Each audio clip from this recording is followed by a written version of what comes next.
El día de hoy la Junta Electoral Departamental del Quiché convocó a todos los alcaldes electos y a los secretarios departamentales de los diferentes partidos políticos a efecto de notificarles los acuerdos que se emitieron de adjudicación de cargos de cada una de las corporaciones municipales del departamento del Quiché.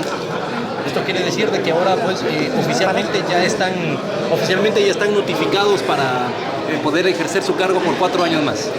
Sí, el día de hoy se les entregaron los acuerdos. Con la lectura de los acuerdos y con las copias que se le entregó a cada uno de ellos, están ya legalmente notificados del contenido de los mismos y pues ya solo podemos esperar el plazo legal que corresponde a efecto de que queden firmes estos acuerdos para poder nosotros entregarles las acreditaciones respectivas. Fue la confirmación de cómo quedaba integrada la corporación para el periodo 2016-2020. Pues yo creo que el informe que dimos en su oportunidad no tuvo ninguna variante, solo estábamos a la espera de la confirmación por parte del Tribunal Supremo Electoral y hoy pues gracias a Dios ya se confirmó cómo iba a quedar integrada la nueva corporación municipal. Ahora pues prácticamente se ha confirmado los concejales y su corporación plenamente.